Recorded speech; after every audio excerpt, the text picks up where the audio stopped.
Good afternoon and welcome to Newsbreak. My name is Andy Hallman. Coming up, 16 area boys wrestlers are going to state, led by 5 Fairfield Trojans. But first, today's top stories. The Mount Pleasant City Council has approved a resolution calling for the demolition of the old gym on the former Iowa Wesleyan campus. According to Mount Pleasant Area Chamber of Commerce Executive Vice President Rachel Lynn Dean, every building, including 7 houses, the dormitories, central campus, the wrestling facility, and the practice facility were sold, except for the old gym. Lindy said there was little to no path forward for the gym. As Lindeen updated the County Board of Supervisors, she informed them funding for the teardown and asbestos abatement for the old gym is anticipated to come from grants and then selling the property as green space. The Fairfield School Board is faced with some tough choices this budget session as it seeks to trim $1 million in expenses next fiscal year. Next year's budget will be the focus of the board's meeting on Monday, February 19th, where it will review the proposed changes from a budgeting committee of stakeholders that looked into which expenses the district could cut and which ones it could not. Fairfield School Board President Ty Ward said the committee consisted of 21 people who looked at every budget item and categorized it as core, meaning the district legally had to provide it, or additional, meaning it did not. Ward said that some of the district's expenses have their own funding stream, so cutting them doesn't help the district's budget, since it would also lose the source of revenue that funds the program.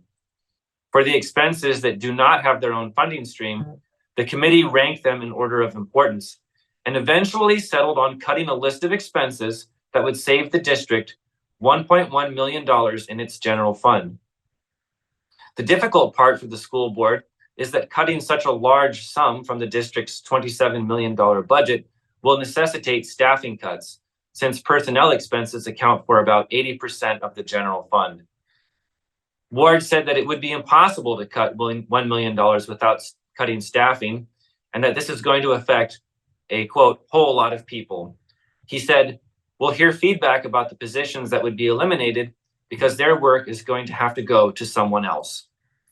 Ward said the complete list of staffing cuts is still being finalized, but the proposal called for eliminating the equivalent of 11 and a half full-time staff. The board will try its best to limit the effect of the budget cuts on the students. For instance, he noted that the committee looked at the prospect of eliminating the $9,000 budget for boys and girls high school swimming, but decided not to do that since it would cut back on student extracurriculars.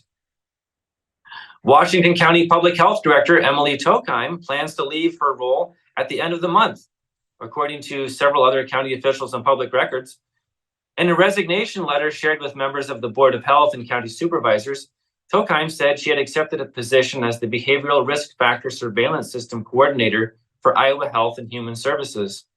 Tokheim declined to speak in depth about the change of positions before making a formal announcement to the Board of Health, but said that she was departing from Washington County on good terms.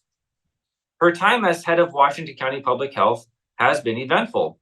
Starting in late 2021, she oversaw a contentious staff vaccine mandates implementation and eventual repeal, 2 public forums on homelessness, a massive survey of community health needs, and a turnover of most of the health board's membership, alongside other more routine management of the county's public health system.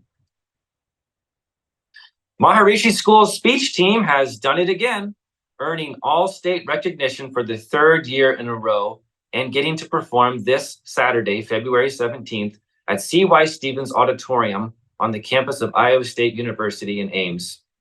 The school's choral reading group learned that they had been selected for the All-State Festival on Tuesday, February 6th, when results were posted for the state contests held February 3rd. Maharishi School's speech coach, Lorena Hansen, is in her 3rd year of leading the program and has taken a choral reading group to All-State every year. She attributes her team's success to the culture of excellence of her own speech coaches and those who came before them. Hansen graduated from Maharishi School in 2018 and performed in multiple speech productions. For this year's choral reading, Hansen chose to have her students act out her adaptation of the novel The Night Circus by Erin Morgenstern, which was Hansen's favorite novel in high school and which she's read many times. It has themes of both fantasy and mystery, and Hansen said it's fun to see how its moving pieces all fit together. The 9 students in choral reading consist of 1 sophomore, 5 juniors, and 3 seniors. Only those 3 seniors had experience in the speech program before. Hansen said this is also the first year where a majority of the students have been international students and where almost all of them speak multiple languages. Board members at St. James Catholic School in Washington held a work session last week where they considered raising the school's tuition in light of recent state efforts to help students pay for private education. St. James School Board Chair Dan Burdo said he wasn't sure what new number to expect, but that increases to attendance costs at the school would be gradual if enacted. While the board usually implements slight increases ahead of every school year, it's considering a bigger one in 2024 to capitalize on state assistance for private school students. Education savings accounts, or ESAs, are currently available only to certain students, with the notable limitation that recipients in grades 1 through 12 must either not have attended private school in the year prior or must fall below 300% of Iowa's poverty line. And that number jumps to 400% starting in July of 2024. But beginning July 1st of 2025, however, all stipulations on the money end, making the state aid for private school enrollment available to any prospective students. Out of St. James' 86 students in grades kindergarten through 5th, the only ones at the school eligible for ESAs, which does not cover preschool, is 45. They currently receive the state money. ESAs so far in the state have offered pupils the same amount appropriated by the state to support the education of each public school student, according to the Office of Governor Kim Reynolds. In the 2023-24 school year, that amount was $7,635, well above St. James' tuition of $3,278 for parishioners and $4,288 for non-parishioners. A car ran into Bean's Pharmacy in Washington last Wednesday. A Washington Police Department call for service log said there were, quote, no injuries in the vehicle and everyone inside the business is okay. WCHC Director of Marketing Greta Clemens said the vehicle damaged the interior and exterior wall of the building, but did not go through it. A police report said the car also broke a window on the structure. Clemens said costs and a timeline for repairs were still being evaluated as of last week. Pharmacy staff said the building's damage did not change its hours or the availability of in-store and drive-through services. The damaged part of the building is currently covered by a tarp. Those are today's top headlines.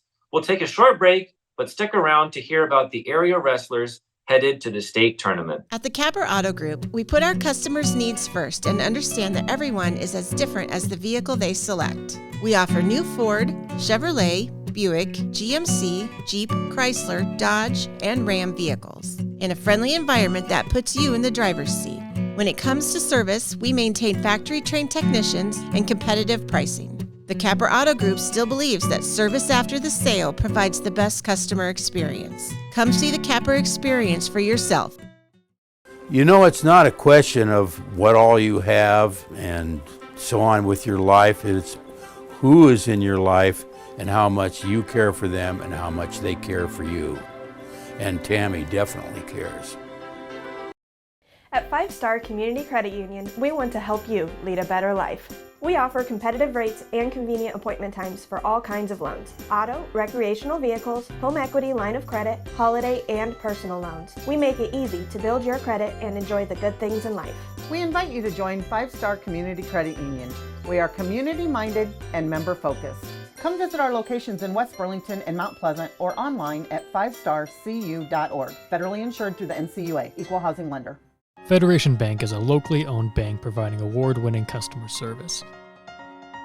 We believe that we are more than just a federation of banks, but a federation of communities, serving Brighton, Richland, Wellman, and Washington, Iowa. Federation Bank's highly skilled staff is here to make sure you are able to accomplish your personal and professional goals, whatever they may be. Federation Bank, your family bank. Attention Hy-Vee shoppers, introducing Hy-Vee Perks, your ticket to exclusive savings and rewards. Access exclusive perks, prices, earn gas discounts, and unlock special deals. All this for free. Join Hy-Vee Perks today and start saving. I met Tammy about 20 years ago when her daughter was in Special Olympics and I was coaching. Told me that she was into doing senior benefits. We became even closer friends. She cares about everybody, especially the seniors. So call her. Welcome back to Newsbreak. This is your sports editor, Andy Krutzinger, with your sports report. We had a busy weekend in area sports, starting with wrestling, district wrestling tournaments from all around the state of Iowa. Where this weekend we were pretty darn split up between our area teams, but we end up with 16 names going to the state tournament this weekend, which starts Wednesday at Wells Fargo Arena and ends with championship Saturday night, led by the Fairfield Trojans, Cale McCabe, Kason Miller, Dane Burkhart, Carter Moore, and Dre Smithberg, all going to state wrestling for the Trojans. Columbus WMU's Jacob Nelson, Ty Scorpel, Kason Doppler, and Russell Coyle. Isaac Cox from Cardinal, Luke Guzman from Highland, Gage Burden from New London, Reed Lauderman from Pekin, Gage Semo, and Loudon Housengate from Waco, and Washington's Aaron Boone will be returning to the state meet. Again, that's Wednesday to Saturday at Wells Fargo Arena. In bowling, we currently have some state qualifier bowling going on right now for the boys. We don't have those results in quite yet, so tune in to the next news break for that one. But in girls bowling, the Mount Pleasant Panthers will send 3 individuals to the state meet. Only 8 individuals qualified out of the Oskaloosa district, every district actually. Mount Pleasant as a team only came 58 pins away from a state qualification. As a team, top 2 make it. As a team, top 8 individually. And Addie McGarity, Bethany Drury, and Kaya Goodrich all make it 4th, 5th, and 7th place out of the whole field, but out of the 8 qualifiers respectively. They will represent the Panthers at the state meet in Class 2A. In Class 1A, Fairfield and Washington and Sigourney Kyoto were all split up. Nobody from Fairfield, nobody from Washington, but Sigourney Kyoto's Jade Montgomery will be going, and she will be representing the entire Union area in Class 1A girls. So that's 4 total. In area boys basketball action this weekend, the Mount Pleasant Panthers are Southeast Conference champions. They needed a win at Fairfield as well as a Keokuk loss in Fort Madison to win it all alone, and that's exactly what they got. 68-57, a comeback win. Fairfield gave Mount Pleasant all they could handle, but the Panthers, thanks to 48 combined points from Peyton Higgins and Christian Stacy, moved past Fairfield, as I said, 68-57. Fairfield's Riley Perkins with 16 on that one. By the way, the brackets are out for the big school boys basketball teams. Mount Pleasant will be at Keokuk. Washington will be at Clear Creek Amana in that one. And then Fairfield takes on Marion. Those are your first round matchups for the big school boys. We had some small school boys action last night. Winners are Mid Prairie over Cardinal 68-53. Waco over Pekin 57-42. Had to pull away late in that one. Winfield Mount Union rolls on past New London 70-37. Kyoto 99-35 over English Valleys. Hillcrest Academy still alive 67-24 over Lone Tree. Van Buren County knocked out by Mediapolis 75-38. And Highland against the top-ranked Northland team 117-36 loss for the Huskies. So tough one there. We do have some girls basketball action tonight. The Columbus Wildcats will host regional action against West Burlington. We also have Van Buren County after a win over Pleasantville in the first round. They will be headed to Eddyville, Blakesburg, Fremont. Waco will be at Montezuma after knocking off Hillcrest Academy in an exciting one on Thursday. Fairfield and Washington have both been eliminated, along with a lot of our area teams. Mount Pleasant will be at Oskaloosa tomorrow, Wednesday night.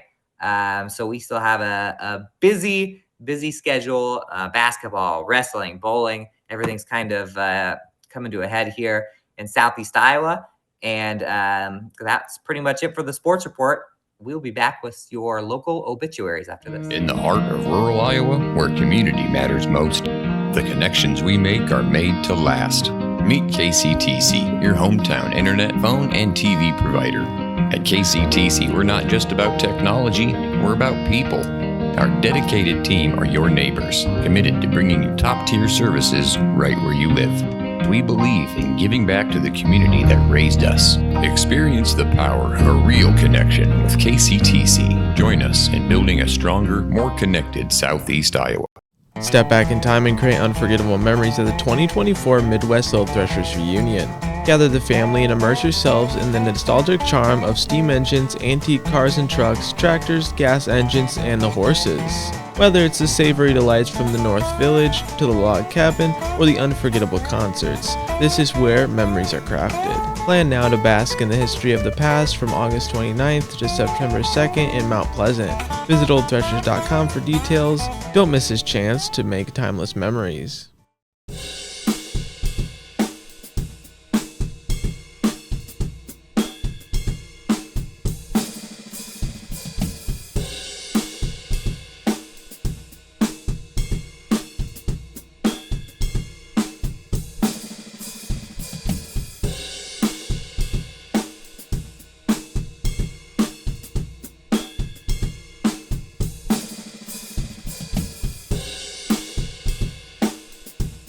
Introducing Hy-Vee Market Grill, where every meal is a delight. Start your day with our mouthwatering breakfast options and savor flavorful lunches with friends and family. Cap off your day with our delectable dinners. Hy-Vee Market Grill, where every moment is delicious.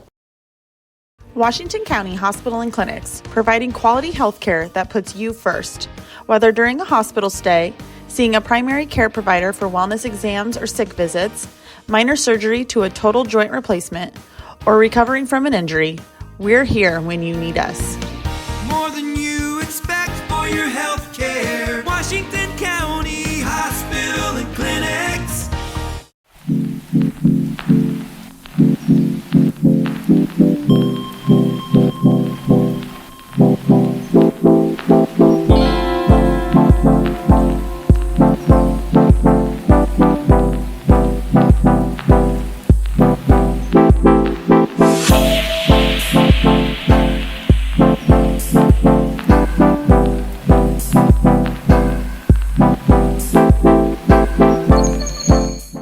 Welcome back to Newsbreak. It is now time for your obituaries.